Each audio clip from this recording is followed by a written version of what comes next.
Hey guys, welcome to a new video. Today I'm going to show you how you can make a dual audio. Wait a minute, আমি ইংরেজিতে কেন বলছি? Let's change the language. Okay, Bengali. Perfect. এই বন্ধুরা, সবাইকে স্বাগতম জানাচ্ছি নতুন একটা ভিডিওতে। আজকের ভিডিওতে আমি আপনাদেরকে দেখাবো যখন আপনারা ভিডিওটা তৈরি করবেন সেখানে ডুয়েল অডিও কিভাবে করবেন। শুধু ডুয়েল না, চাইলে আপনি 3টা অডিও 4টা অডিও রাখতে পারবেন এবং সেই ভিডিওটা যখন কেউ প্লেব্যাক করবে, মিডিয়া প্লেয়ার ক্লাসিক বলেন, কেএমপি প্লেয়ার, ভিএলসি প্লেয়ার, যেটা দিয়ে প্লেব্যাক করুক, সেখানে কিন্তু ল্যাঙ্গুয়েজ সিলেক্ট করার একটা অপশন থাকবে। তো আপনি যদি ইংরেজিতে ভিডিওটা তৈরি করেন সেখানে আপনি সাথে বাংলা অডিও দিয়ে দিতে পারবেন। কেউ চাইলেই কিন্তু আপনার সেই ইংরেজি ভিডিওটার বাংলা ভার্সন দেখে নিতে পারবে। তো সেটা কীভাবে করবেন আজকের ভিডিওতে আমরা দেখে নেব। This is your host James Prince and welcome to JP stream. এই কাজটা করার জন্য আমাদের প্রথমেই যেটা করতে হবে, প্রিমিয়ার প্রোতে আমরা নতুন একটা প্রজেক্ট তৈরি করব। নতুন প্রজেক্টে নতুন একটা সিকোয়েন্স অবশ্যই আমাদের দরকার হবে। এখন যে মেইন ভিডিও সেটা আপনারা টাইমলাইনে নিয়ে আসবেন, আপনার সিকোয়েন্সে জাস্ট ড্র্যাগ করে নিয়ে আসবেন। ধরেন এই ভিডিওটা আপনি বাংলাতে রেকর্ড করছেন, এটার সাথে আপনি বেক করে দিতে চান ইংরেজি একটা অডিওকে। এখন যেটা করতে হবে, এই বাংলা যে অডিও আছে এটার সাথে আপনাকে ডাবিং করতে হবে। ডাবিং করার জন্য আপনার অবশ্যই একটা মাইক্রোফোন দরকার হবে। সেটা ইউএসবি মাইক্রোফোন হতে পারে, কিংবা আপনাদের কাছে যদি কোনো অডিও ইন্টারফেস থাকে সেটা ব্যবহার করেও করতে পারবেন। সো সেই অডিওটাকে আপনাকে ইনপুট করার জন্য কম্পিউটারে একটা মাইক্রোফোন কানেক্ট করতে হবে।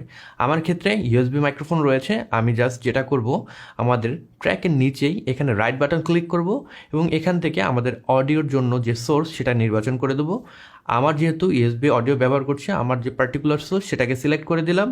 এবার এখানে মাইক্রোফোনের একটা সাইন আপনারা দেখতে পাচ্ছেন, এই সাইনটার উপরে ক্লিক করতে হবে।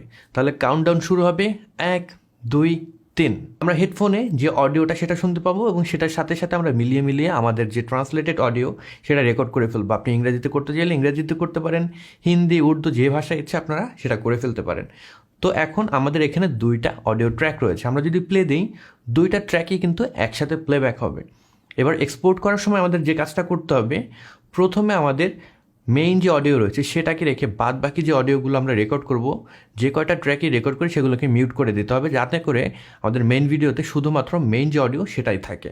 তো আমি আমার যে ইংরেজি অডিও রয়েছে সেটাকে মিউট করে দিলাম অ্যান্ড দেন আমি এক্সপোর্ট করলাম। এটার নাম আমি দিয়ে দিলাম বাংলা এবং MP4 ফরম্যাটে আমি এটাকে এক্সপোর্ট করে ফেলবো। তো এটার সাথে আমাদের ভিডিও এবং অডিও 2টাই আছে।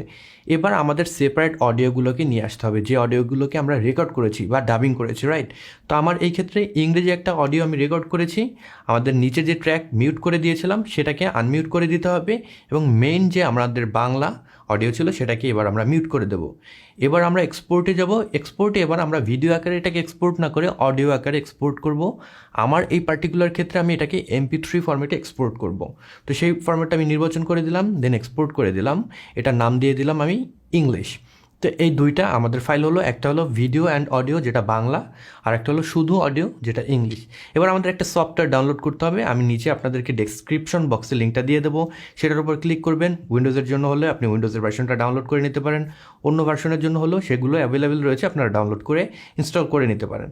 তো আমরা সেটাকে জাস্ট নর্মাল ওয়েতে ইনস্টল করে ফেলবো। ইনস্টল হয়ে গেলে পরে আমরা যদি সফটওয়্যারটাকে ওপেন করি এরকম একটা ইন্টারফেস পাবো। তো এইখানে আমাদের সোর্স ফাইলস নামে যে অপশন রয়েছে, এখানে রাইট বাটন ক্লিক করলে পরে অ্যাড ফাইল নামে আমরা একটা অপশন পাবো। আমি যদি এখানে রাইট বাটন ক্লিক করে অ্যাড ফাইলসে যাই, আমাদের মেইন যে ভিডিওটার আছে সেটাকে আমরা সিলেক্ট করে ওকে করে দিলাম। এরপরে অ্যাগেইন আমরা অ্যাড ফাইলসে যাব এবং সেখান থেকে আমাদের যে অডিওটা আছে সেই অডিওটাকে সিলেক্ট করে দেবো। তো এই 2টা ফাইল আমাদের এখানে সিলেক্ট হয়ে গেল। এবার নিচে যদি আপনারা লক্ষ্য করেন, দেখবেন ট্র্যাক, চ্যাপ্টার্স অ্যান্ড ট্যাগস, এই অপশনের ভিতরে আপনাদের ভিডিওটা শো করছে অ্যান্ড 2টা অডিও ফাইল শো করছে। যে অডিওটার আপনার যে নাম দিতে চান সেটাকে ক্লিক করবেন, ডান সাইডে উপরে আপনাদের যে ট্র্যাকের নাম সেটা দিতে পারবেন। আমাদের প্রথম ক্ষেত্রে যেটা আমার বাংলা, যেহেতু আমি সেটাকে বাংলা নাম দিয়ে দিলাম এবং দ্বিতীয় যে অপশনটা রয়েছে সেটাকে সিলেক্ট করব, দ্বিতীয় ট্র্যাকটাকে সিলেক্ট করে আমরা এটার নাম ইংলিশ দিয়ে দেবো। আর নিচের দিকে আমাদের ডেস্টিনেশন ফাইল যেটা, সেটার একটা নাম দিয়ে দিতে হবে, কোথায় সেভ করবো সেটা দিয়ে দেবো। অ্যান্ড এরপরে আমরা স্টার্ট মাল্টিপ্লেক্সিংয়ের উপরে যদি ক্লিক করি, আমাদের কাজ কিন্তু শেষ হয়ে যাবে। এই ভিডিওটার সাথে 2টা অডিও কিন্তু একসাথে বেক হয়ে যাবে।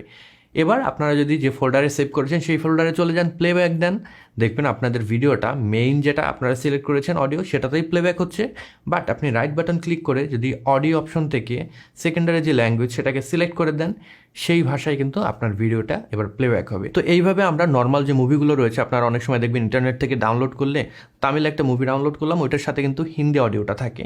তো সেভাবেই কিন্তু আমরা এইভাবে ডুয়েল অডিও বা ট্রিপল অডিও একসাথে একটা ভিডিওর সাথে বেক করে দিতে পারি। ভিডিও এডিটিংয়ের এরকম আরও বিস্তারিত টিপস অ্যান্ড ট্রিক্স পেতে অথবা আমার video editing with Premiere Pro কোর্সটি এনরোল করতে এখনই ভিজিট করুন 10ms.com অথবা কল করুন 16910 এই নাম্বারে।